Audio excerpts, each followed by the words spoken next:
Rebecca. This is the Cheshire Cat, and that is my co-host, Jake. Yes, my little Lhasa Apsu, Jake. He's my co-host. I have another dog, Tootsie, much bigger, about 100 pounds. She'll be walking past me. She'll come over if I'm diamond painting right here, and she'll bump my arm. She'll push it up if she has to go outside. Look how sparkly this thing is. Oh my God. Look how beautiful. Have you ever in your life seen anything sparkle like a Treasure Studios arts painting? This, and I think the reason is because she uses the 2.5 drills instead of the 2.8.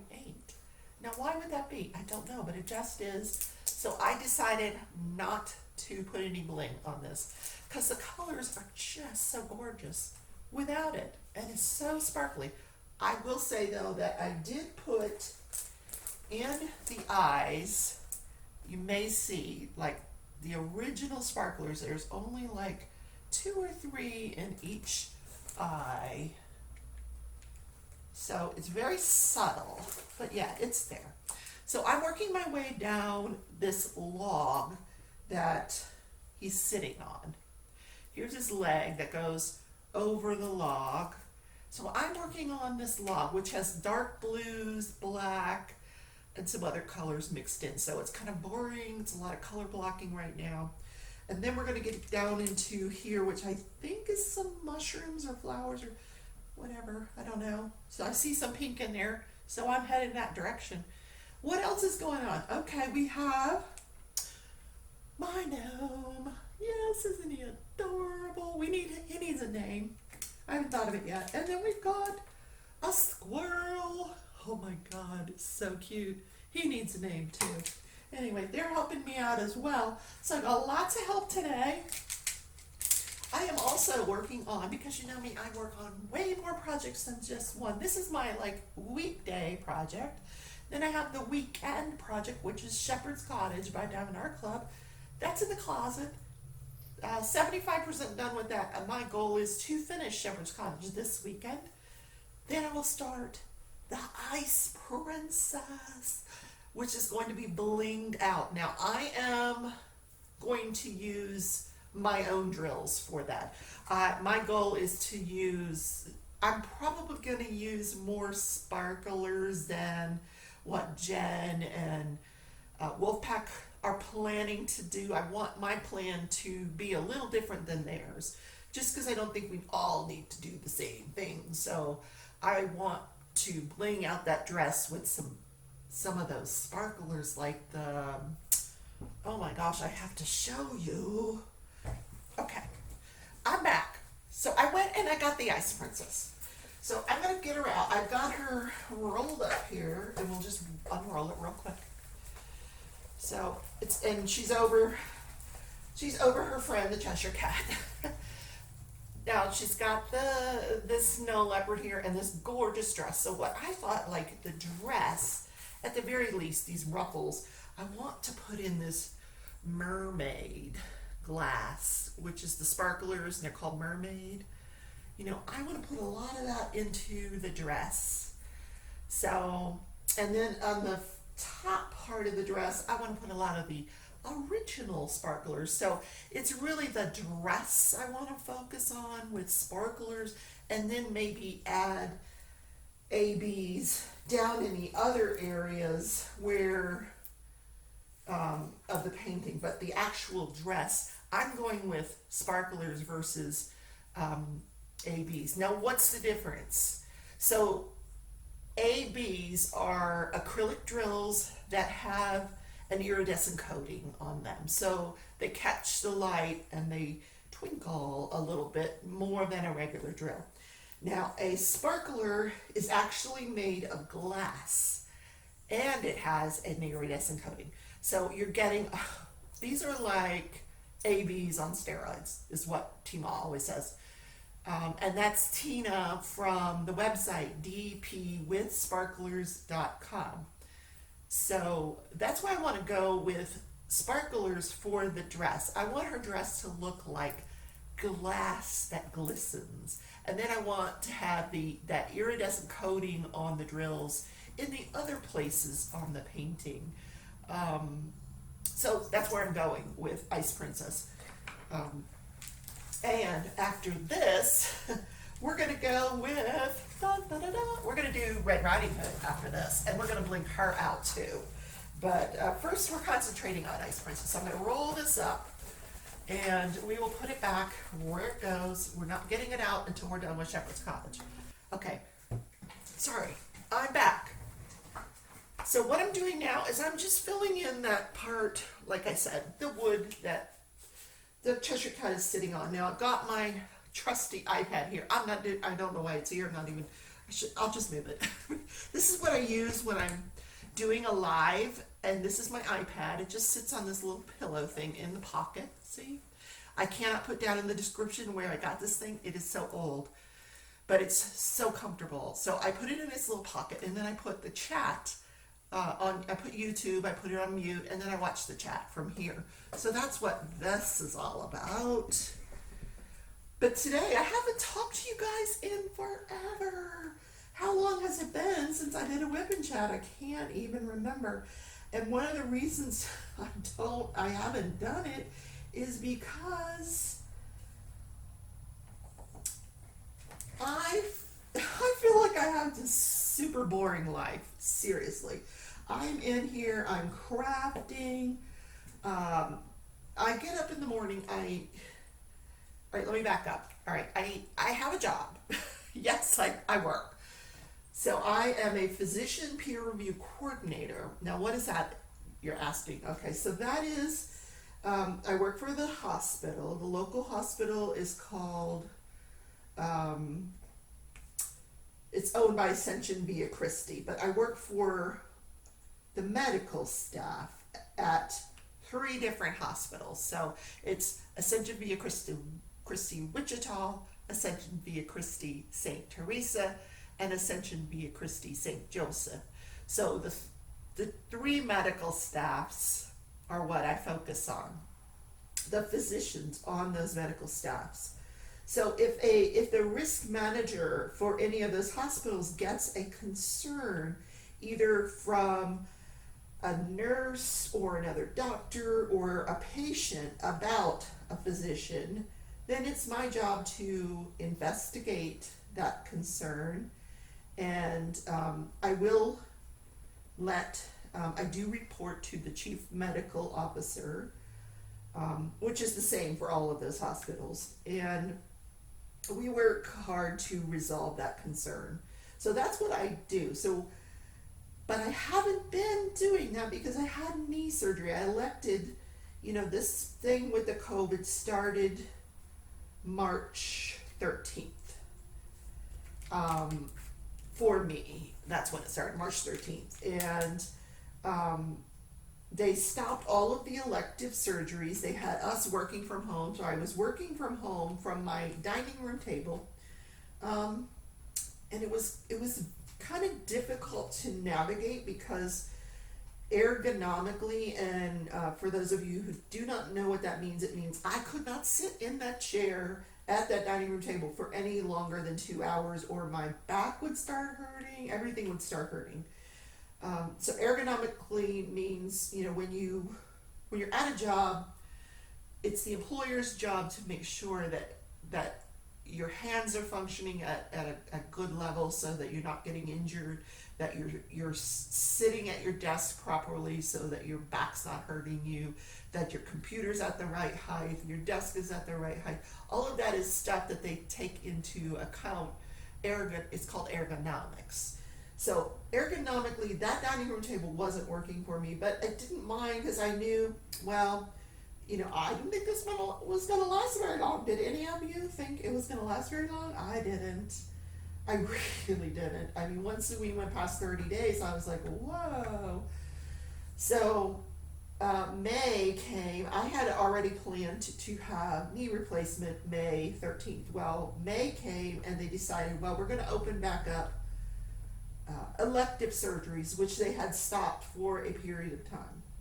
So I got lucky and I went ahead and had my surgery on May 13th. And so I have been recovering from that surgery at home. by crafting and, just working on my channel here. I've had family spend a lot of time with me. My granddaughter spent a great deal of time with me, helping me, walk the dogs, feed the dogs, help me ice my knee.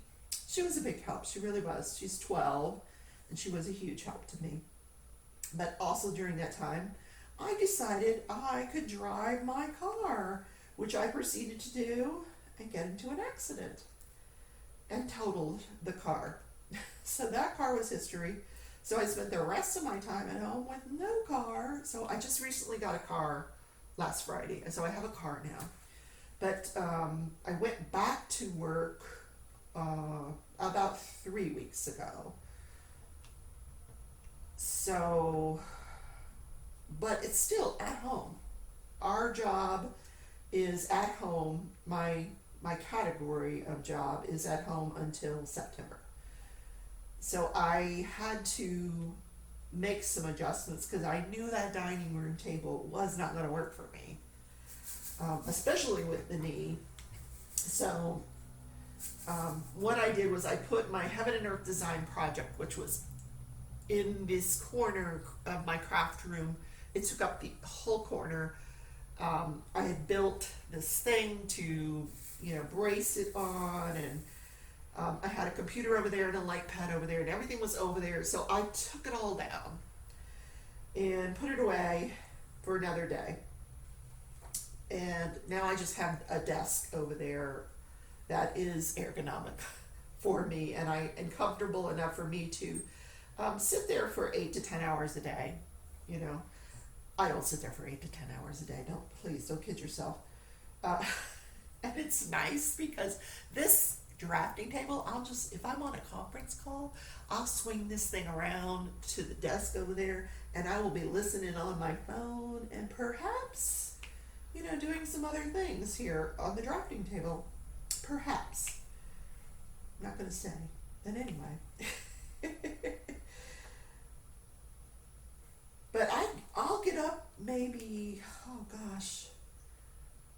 6:30 usually, around 6:30. So I take the dog for his little walk, Tootsie, her little walk. And I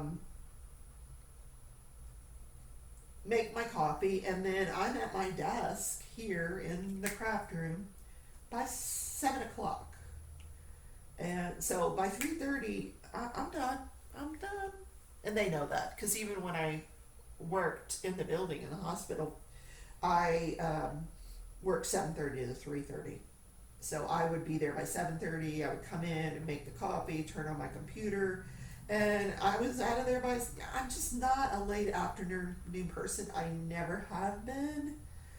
Even when I worked as a lawyer, I would come in, I'd be in that office bright and early in the morning, and then I was out of there at night. I didn't, you had all these lawyers hanging around, chit-chatting with the other attorneys, BSing, drinking, and doing whatever after hours, and I didn't want any part of it. I just didn't like that culture, so that's one of the reasons I'm not a lawyer anymore. But just one of the reasons that I just didn't fit in with that culture. Because I'm a morning person, so I would so I do my stuff in the morning. By the time my coworker gets on at 9 or 10 o'clock, I'm well into my day, and I'm getting my things done.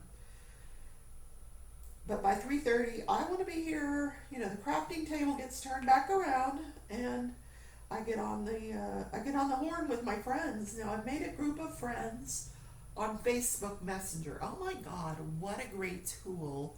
Which is another reason I have the iPad here, because I will sit and diamond paint while I'm talking to them, and I can see every one of them live.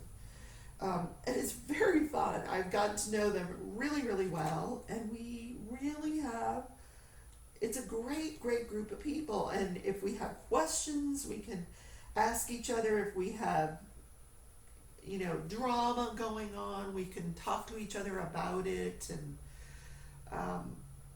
whereas before, each of us may have been alone for these events in our lives. We're not, because of this Facebook Messenger. Each one of us, I'm trying to think how many of us are there. One, two, there's four regular, five including me. So there's five of us that are regularly on this Facebook Messenger. And then there's others that pop in and out. But for the five of us, we live alone.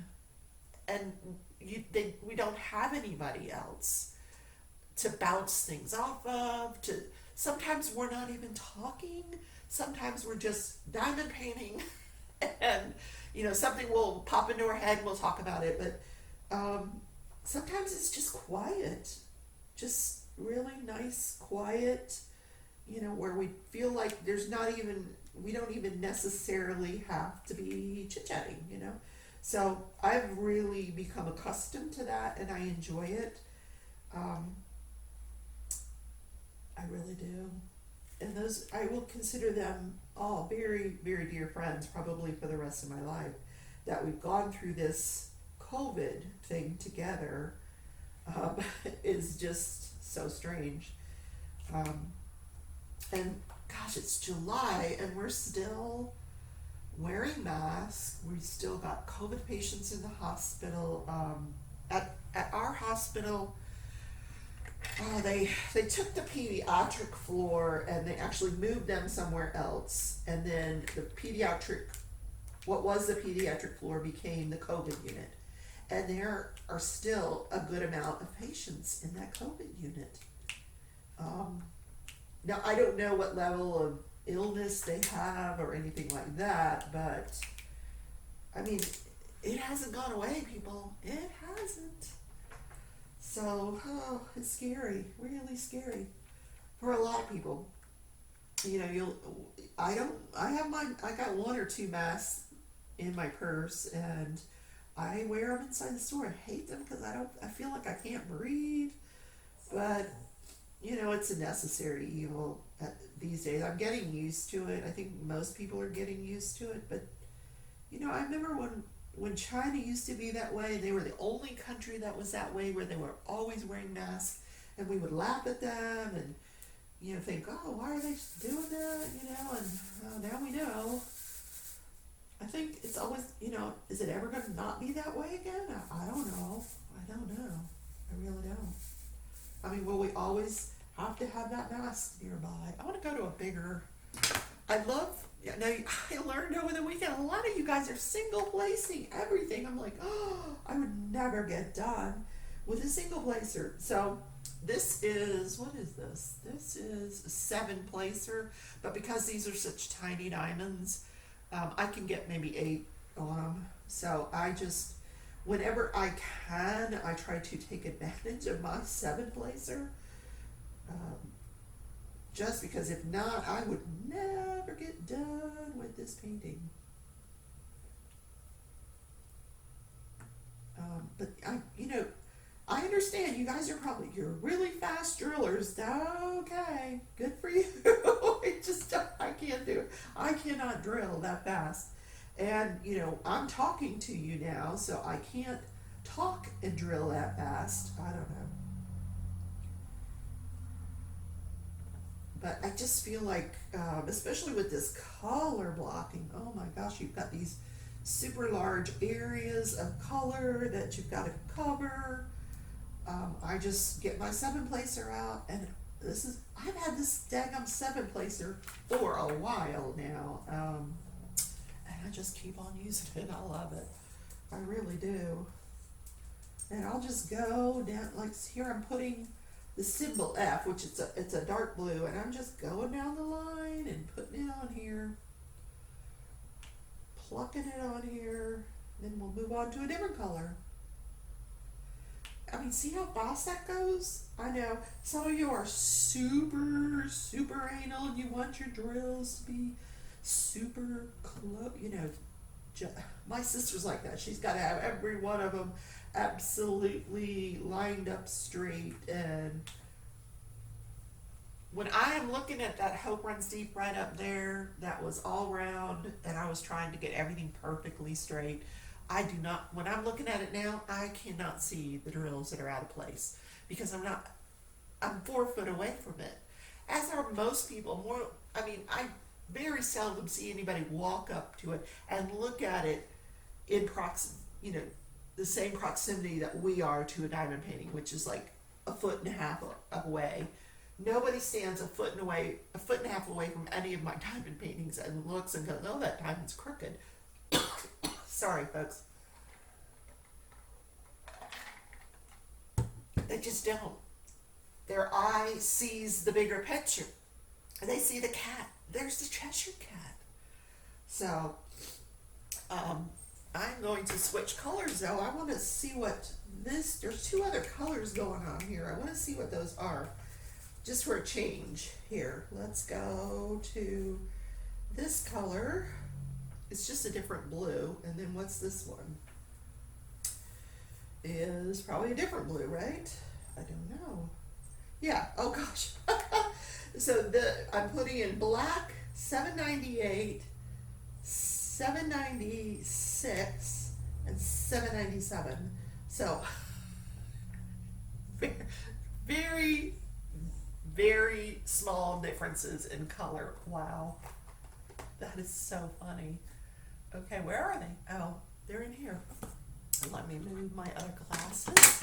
The other thing I did today was I went and got these computer glasses out and said, let's start using them to diamond paint. And wow, I can see better. And you're probably thinking right now, oh, everything's blurry, Rebecca. Yeah, it might be, I don't know. But I can see. Oh, what is my other dog up to? I was working on something a little while ago at my work stuff, doing a letter, and all of a sudden I thought I heard my dog talking. I really did. I think she was just yawning or something, I don't know, but I could have swore she said something, because I turned around, and then I thought, oh, is somebody here? No. And then I realized she was yawning. I'm like, oh my God, it sounded like she was talking. Of course, that's because I'm reading a book about dogs who have like superhuman intelligence. It's a book by Dean Koontz. Oh my God, he loves to write about these superhuman dogs.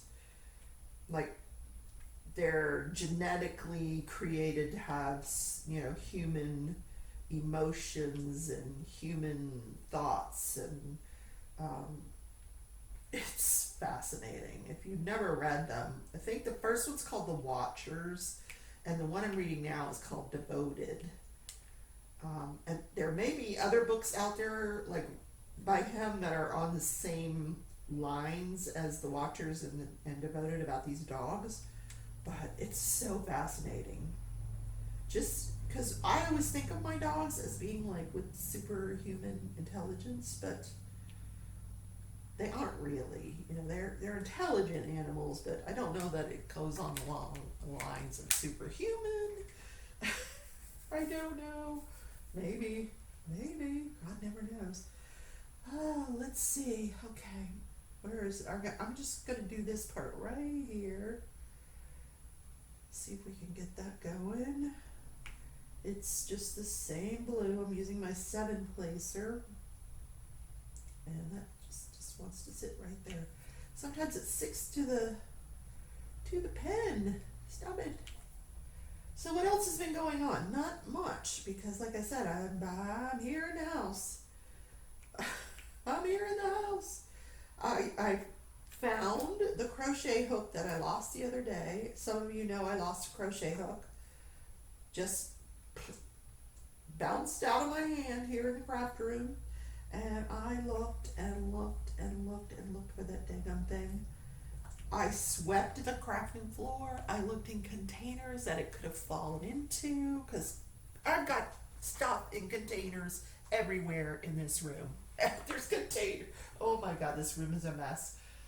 So I looked in all those containers and could not find it. Oh, sorry. I'm not really that tired, goodness. So maybe I am. I do that. I'll stay up late because there's certain goals that I have with my diamond painting, and I'll want to get to a certain place, and then I want to play some games on my iPad, and then I want to read, and by the time I actually fall asleep, it's late. And I shouldn't do that, but I do. Okay, so back to the crochet hook. So I had dropped a particular color of diamond, and I got really frustrated, so I just swept it all up. I didn't pull out my diamond painting vacuum. I just swept them all up and put them in the trash because I was so aggravated with myself. So now I'm looking for drills to replace those with, and I opened I have a container in my closet door that's behind me in here in this chair, right behind me. I have a container of Diamond Art Club drills. So I opened the closet door to look in there to see if I have any that I can replace this with. And there's the crochet hook sitting on the floor. It had rolled under the door, and that's where it was. Crazy, because I had people saying, well, what size was it? I'm like, I don't remember. So now I know, I've learned that when you start a crochet project, you need to identify your project in some way of what needle size you were using. Either write it down or put something on the project, a little tag or something on the project, or a stitch marker that you can write on. So someone is actually making me some little tags that have the oh, this thing is stuck in here. My drill is like embedded in the wax. Let's get it out. Let's rescue you. Oh, that is a mutant drill. Mutant. So we're just gonna get it away from there. What was I saying? Oh, so now I have someone making me some stitch marker things that you can put on your pattern, on your projects, to identify what needle you were using in case, like me, you flip it across the room for some odd reason. How beautiful is this? I keep looking at it in the camera going, oh my God, this thing is so gorgeous. It really, really is.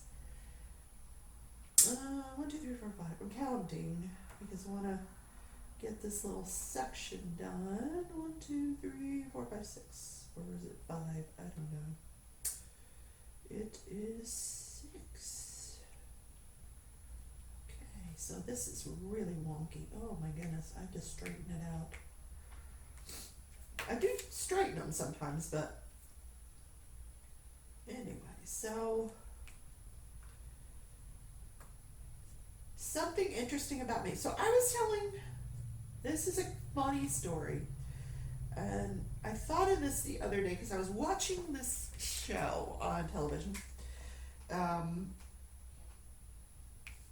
think it was a documentary, and it was called Swipe Right, because I guess there's some of these apps that are out now, these dating apps, you swipe. Like, if yes, you go this way, and no, you go the other way, I guess, because I never did that. I mean, I've done dating apps, I'm not that old, but in my time, it was, Match, you had eHarmony and Match.com, and those were kind of the more reputable ones. There was Plenty of Fish. So those are actually the only 3 that I can think of, companies to choose from, at least as far as online dating goes for me. So I kind of went with Match.com, because eHarmony, when you went to eHarmony, some of you like are my age, so you'll remember this, and you'll remember what I'm talking about. So you go to eHarmony, and eHarmony would make you fill out this application that was pages and pages and pages long. I mean, they wanted to know everything about you because they were going to match you with the absolute most perfect person in the world for you. And then you were going to get married, and you were going to come back and promote their site or whatever. I don't know. So one day I decided, okay, I'm going to fill this application out, and I'm going to get the guy of my dreams here So I'm going and I'm filling it out and filling it out. Hours later, I finish filling out the eHarmony package, and you press the button, and then you wait to see if they find anybody. For you're waiting because this perfect guy is gonna just boom, he's gonna be there. So I'm waiting, waiting, waiting, and all of a sudden, boom! This disclaimer comes up, and it says, "We're sorry, but we couldn't find anybody that matches you." I'm like, what? there is nobody out there in the world for me, apparently. So I go back to Match.com because I've had fairly good luck with Match.com. Like, I never met any serial killers or anything, but I've had some adventures on Match.com. So, and plenty of fish. I went out for dinner with a couple of guys, but I'm trying to think if they paid. I don't remember. Anyway, so Match.com. So I meet this one guy, and we met at a bookstore, like a Barnes and Noble, and he seemed to be okay. He was like not bad looking. He really wasn't. Blonde. He said he was a former tennis pro, but he'd been injured or some such nonsense. I don't know. So, but he didn't work. But he had his own place, and so we talked for a little while. And at that point in time, I was working as a lawyer. So, but I was living in Florida, and I worked a lot out of town. So at that point in time, I was living in Florida, but a lot of what I was litigating was in Oklahoma. So I had to get back to Oklahoma. So a lot of me getting to know this guy was on the phone. And we had some phone conversations, but things were just not clicking.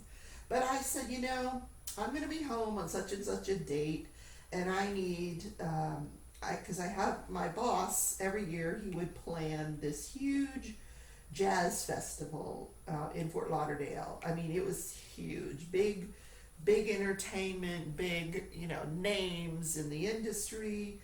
And our law firm sponsored this, and so everybody in our law firm would go, and it was a black tie affair, and we'd have tickets, and we'd go to the after show, for our derbs, and we'd meet the stars. And so I said to this guy, would you like to go with me? And here's the date. I'll be back home by then, and we'll go.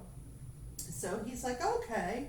So I get back home whenever it was scheduled to be, and I get all dolled up, and I've got my black dress on and my hose and my heels, and I'm makeup and the whole 9 yards, and I go to answer the door, and there's this guy standing there in shorts, some Hawaiian shirt, and these boat shoes, and I said, "It's a black tie affair. I told you that." He goes, "What's wrong with what I'm wearing?" I said, "Oh my God. Do you not own a suit?" "Well, yeah, I own a suit." "Well, I think we need to go get you a suit." So we have to go all the way back to his apartment so he can change into a suit. So we go to we're on our way to his apartment from mine. And I had never been there, so we head to his apartment, and on the way he says, "I'm hungry, so I'm just gonna stop at Burger King. Do you want anything?" I said, "No, and I'm looking at my watch because I'm supposed to be there at a certain time. The show starts at a certain time, and so we go through the drive-through at Burger King so this guy can get himself a sandwich or burger or whatever, He's hungry. And he's using words that, like, derogatory racial slurs. And I'm like, I wanted to get out of the car. And he's saying this about the people that are working there. And I'm like, oh my God, this guy is horrible. So we get to his house, he puts a suit on, and his house was messy. He puts on a tennis match, like Serena Williams and whoever, whatever. It was an interesting tennis match, but I wasn't there to watch tennis. I needed to get to this event. So, and he comes out, he's dressed in his suit, and he sits down, and he starts watching this tennis match. And I'm like, and he's got no socks on, but he's got dress shoes, no socks, which I understand that's in style now, but back then it wasn't. And so we go to the event. I said, we gotta go, because I gotta get to this event.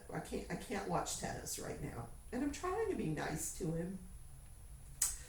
So we go and we get to the event, and everybody's greeting everybody from my law firm, and I'm walking up and I'm saying hello, and he's walking up beside me and introducing himself as my boyfriend. And I'm going, oh no, and I'm shaking my head behind him going, no, just a date, you're not my boyfriend. So then we sit down and we watch this concert. And it was a pretty good concert. So then after the concert, we have this thing where we go and we have free drinks. And we meet, of course, again, it's my coworkers and stars from the show and, musicians. And so this guy comes back from the bar and he's got a drink in both hands. He's like, oh my God, they're free. So he's got one in both hands. Neither of them went for me because I don't drink. So he's got 2 drinks for himself, one in each hand. So I'm like, oh my God, I can't wait to get out of here. So the evening wears on, and I'm not feeling this guy at all. I'm so embarrassed. So I said, I would like to go home. Could you take me home now? Okay, all right, let's go. So we leave, and I looked at him, and as I'm walking out, and I just looked at him, and I said, I hope you do not expect that I'm going to sleep with you. And he looks at me, he goes, oh, why not? I'm like, are you kidding me? And so I get in the car, and he takes me home, and now he wants to come up to, can I walk you to the door? No, you cannot. Because I live in a condo and it's locked. He can't get in. I'm like, no. You cannot come. You cannot walk me to the door. Sorry. I thought we had a great time. No, we did not have a great time. So that was that date. I never went out with him again. Oh my God, I was just mortified by him. Oh my God. Yeah, no. So that was one of my Match.com stories, which when I was watching this television show about the kids nowadays who swipe right or left, I was thinking about, oh, I hope I'm not getting sick. Am I putting these on the Fs? No, these are not Fs. Okay, well that's all right. We'll put them where they go. It doesn't really matter because it's just a matter of shade of blue, right?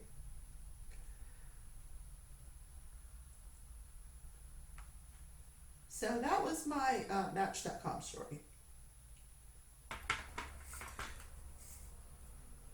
So it occurs to me that I might be getting sick right now. I don't know why. But yeah, I'm like sneezing, coughing. Yeah, I haven't been like sick in a very long time. So that would not be a good thing. I'm not taking a sick day. I'm going to work because this is my time to start accumulating time off for the retreat. Because I'm going to that retreat, guys. Yes, I am. So back to dating. So the story that I watched, the documentary, was really more about how people, the youth of today are using these apps to find the man of their dreams. and they're having very similar experiences to what I had, back in the day on, Match.com. They're the stories that they're describing of these weird interactions, and so I think what the moral of that story is, or what they were really concluding, is that people just don't know how to talk to each other anymore. They just know how to communicate now through texting. They don't know how to have face-to-face conversations anymore, which that's a shame. The art of flirting it's not there anymore. People just don't know how to do it. They will text you, and if you call them back immediately, they won't pick up the phone because they don't know what to say. They don't know how to communicate verbally, which I just find fascinating because, gosh, flirting is fun. I remember days at the country bar where we would, line dance and play pool with the guys, and, it was a big deal. But, so this is how people are meeting each other nowadays. They're using an app and they swipe one way or the other and they meet these people, and, sometimes it works and sometimes it doesn't. But actual in-person meetings doesn't happen a lot. Like casual, like going to a bar and meeting somebody, like that just doesn't happen anymore. Even in my 30s and 40s, when I was still dating, you just didn't meet guys in bars. I went to bars, I did some flirting, but no, you just don't. So, and I don't have a big family, so I and I didn't go to a big college. I mean, I went to college, don't get me wrong, but not like one of these colleges like you would stay in a dormitory. I never did that. So I didn't have that experience where I was exposed to a large group of men, at the same time, and you had a bunch of frat boys to choose from that. And then when I got into my profession, I was already married, so I didn't really flirt with the other lawyers. So, and then by the time I got divorced, I was still a lawyer then, but I just, at that point, I had been a lawyer for so long, I just